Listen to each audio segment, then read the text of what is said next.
YouTube गरीब channel में आपका हार्दिक स्वागत है। आज हम आपके समक्ष एक कहानी प्रस्तुत कर रहे हैं जिसका शीर्षक है जीने का तरीका।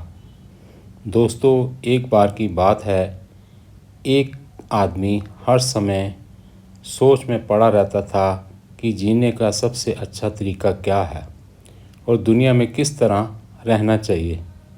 इसी उधेड़-बुन में वह एक दिन एक संत के पास गया और उनसे कहने लगा, संत जी, मुझे बताइए कि जीवन को कैसे जिया जाए। संत जी ने कहा, पहले मैं तेरा माथा तो देख लूं कि तेरा कितना जीवन बाकी है। आदमी सामने आया और माथा दिखाया। संत ने कहा, तेरी 7 दिनों में मौत है, अब तू कहे तो बताऊं। आदमी बोला, फिर रहने दो। वह भागता हुआ गया। सबसे पहले उसने उन लोगों से माफ़ी मांगी जिसको कभी उसने बुरा भला कहा था, कष्ट दिया था, दिल दुखाया था, झगड़ा किया था या बेईमानी की थी। घर जाकर बच्चों को बहुत प्यार दुलार किया, उनको और पत्नी को उसका हक दे दिया। पत्नी से बोला, मेरी यात्रा का मोड़ मुड़ रहा है और मैं भगवान का सहारा ले रहा हूँ।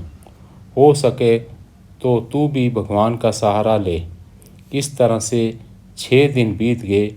7वें दिन वह भगवान के ध्यान में बैठा।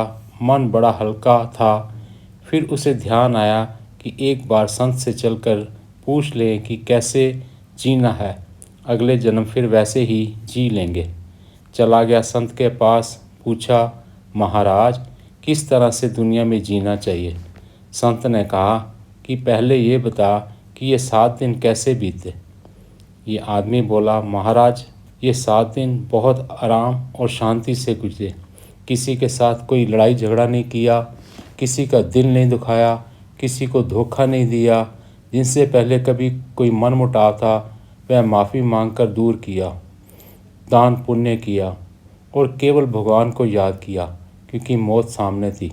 संत ने कहा, तो फिर जा और बाकी की ज़िंदगी भी ऐसे ही बता।